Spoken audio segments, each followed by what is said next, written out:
Are you somebody who, after you buy something, like to look at your physical copy of it and say, well, this is mine now? Of course you are, unless you aren't, as some people don't care about physical games and don't care about the people who do care, like me, and many others who are not fans of downloads, with the fear being that when the servers get shut down at some point in the future, because that's what happens, we won't be able to re-download these games anymore should we need or want to. We are scared to death of servers getting shut down. You think snakes and spiders give people the jeebers? This is true fear.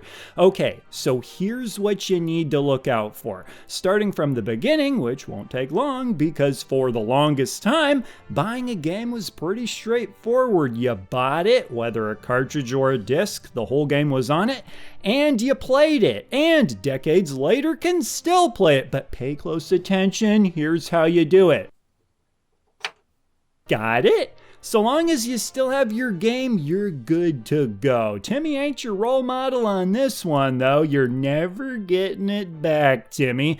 But eventually and naturally, we received the option to download games instead. Enter the era of the dirty dog digital download. For those who aren't fans, that is, but in any case, the idea of downloading a full game is pretty straightforward to understand. Where it gets complicated is when certain games started to have a mix of both physical and downloaded elements. The most common example of this is a patch that you download for a game you already own a physical copy of. Games will pretty much always still play without patches, but patches often fix things that are broken or make enhancements to the game. Going a step further, you might download additional content for a game, known as DLC, that supplements the game you already own in a physical format. So, the base game is in physical format, extra DLC is a download.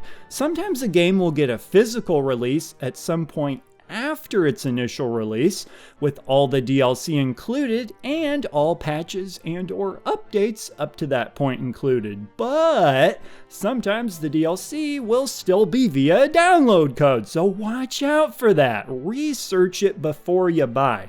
Next, we gotta talk about the PS4 Pro and Xbox One X, known as mid-gen refreshes. Pretty much all of the upgrades these games had would be via a big download. So the game disc just has the regular non-upgraded version of the game on it. Next, we have Xbox Series X games, which sometimes don't include the entire game on the disc, meaning they often won't even start initially without connecting to the internet to download the additional data. Typically no warning on the case either. It's really easy for people to get confused or just overlook this because most games have to install a ton of data either way, so people don't really pay attention to where the data is coming from, being either installed straight off the disk itself or downloaded using your internet, with the disk being a sort of key to tell the console you're allowed to download it. PS5 games tend to fare much better, as the vast majority include the entire game on the disc, but there are exceptions. If you want to check to see if a game requires a download in order to play it, there's this great website called doesitplay.org. I have no idea who started this, but thank goodness they did.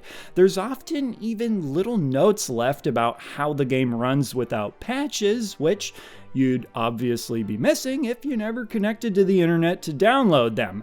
And this brings us to the Nintendo Switch 2's game key cards, which apparently won't include any Nintendo published games as of this video, but we'll see.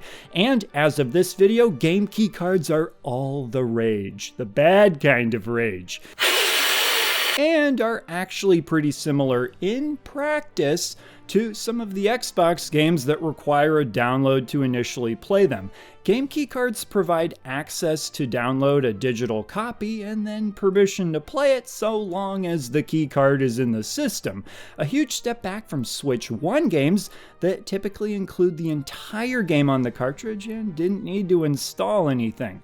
Going back to those Xbox games that require downloads though, is having part of a game on the disc really any less worse than none of it like the keycards?